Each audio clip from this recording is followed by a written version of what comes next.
Good afternoon.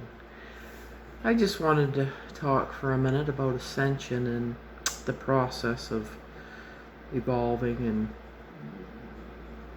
something I've been through, my Kundalini awakening I've been through, a dark night of the soul. Been through a lot of things in the last few years. Did I know what was going on? No, I didn't.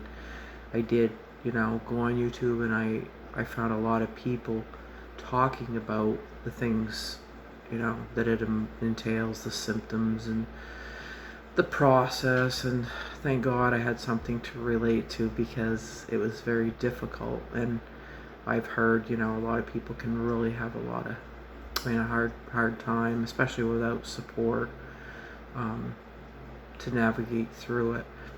I have one friend, I have a lot of friends, I'm sure they're spiritual, but I had one friend that was just amazing to support me and listen, hold space for me when I sometimes jabbered on about things that,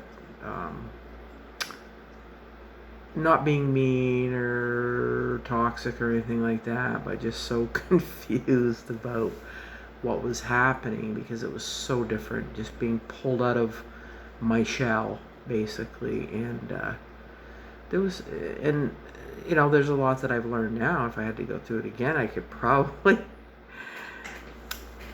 not have had such a hard time. But the biggest thing that I've learned is acceptance, because resistance to the change, when it's a change that's happening within you, basically around you too, but it's all inside and it's deep. And letting go of the resistance and just going with the flow of that change, almost just having an attitude of wonder and adventure, like you're on some trail ride or something on a horse, and you're going along, and I've ridden horses all my life, so I can relate to this. And just you're going along and you're going through a field and it's sunny and there's no obstacles and just a nice clear path, sometimes a wide open road. And then we'd hit these places where we go through the woods and sometimes no path, a lot of trees, a lot of obstacles, blowdowns, mud, black mud sometimes, where you really get bogged down. And just we can relate our life to that in very, very similar ways, because it's about the journey, it's not about the destination. So, but I'm not saying that you can never have obstacles just by a choice of your attitude. I think all those things are put in front of us to strengthen us and to teach us more about ourselves and to come into union with our true, self. So I'm not minimizing, the fact that obstacles are real. They are. Sometimes we fabricate some of them. Most of my life, I've had more of a tendency to make molehills out of mountains than mountains out of molehills, which has always helped me cope with a lot of things, because if I minimized it, it didn't seem as bad.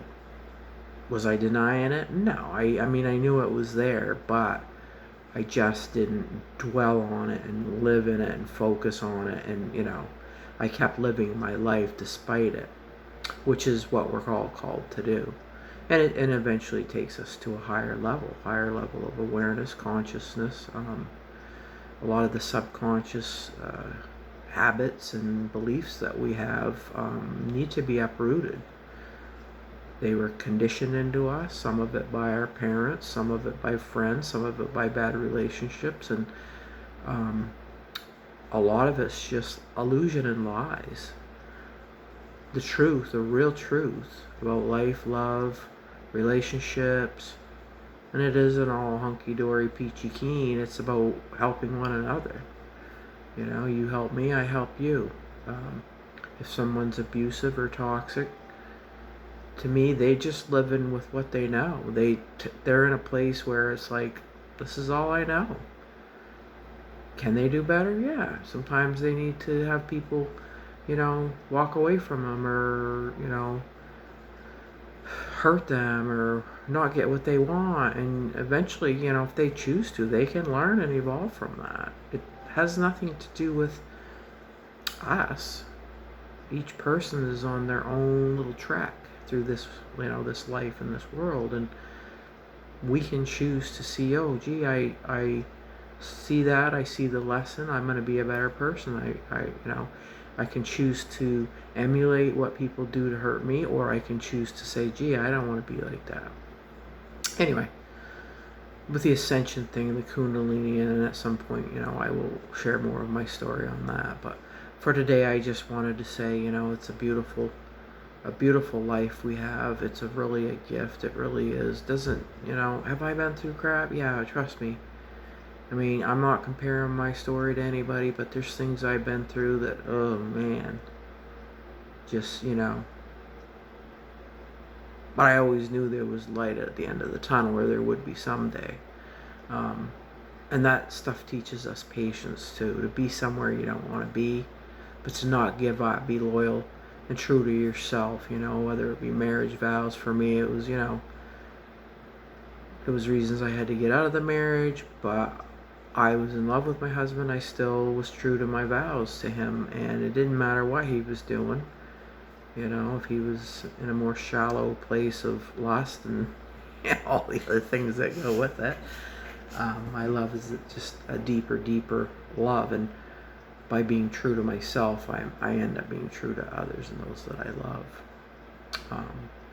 So yeah, continue on your journey, and struggles are real, but try to just realize, that resistance, embracing your emotions. As a child, I was not taught to embrace sadness because I had a parent that was, back with the Catholic priest thing. And that never came out till years later. He was in his late 70s. And man, could you ever see the pain in that man's face and eyes. I mean, because that had all been swept under the rug years ago when he was a child. And again, everybody was doing the best they could where they could, but I'll tell you, nobody dealt with that situation in a very, very healthy manner for a lot of people. Anyway, so as a child, we were kind of taught to stifle, sadness, or because he'd been taught that. So, and it wasn't his fault. But as an adult, it's hard to not know how to embrace your emotions, all of them, the good ones and the bad ones, the tougher ones and the easy ones. And it's only been as an adult that I've learned, through my own healing, that it's okay to feel sad. And when it comes now, I used to just try to push it away. No, I don't sit in it, just, run from it. And you can't do that because it's painful. So once, the words of someone else's wisdom, to just sit in it, embrace it, and feel it, and accept it, it's okay. And then it just passed so much faster, maybe in a matter of an hour instead of 3 months. So, and self-medicating doesn't help. That just makes it worse too, and I feel bad for a lot of people that turn to drugs and alcohol. I've had issues with alcohol in my life too, but growing and evolving is such a healthier, happier, more blissful way to deal with stuff. So anyway, I hope you learned a little bit of something from here and from this, my words, my experience, and that come from my soul, my spirit. I don't credit myself, but we're all here to share each other's experiences, and my experience isn't private. It's connected to everyone. We're all similar in so many ways that we do not need to shut ourselves off from other people in the world. Sharing is one of the best healing tools. So I wish you all well and love today and every day. Live in the present, live in the moment, enjoy it, or cry, whatever comes your way, and continue moving. And that's where we're all headed, forward. Namaste. Love you.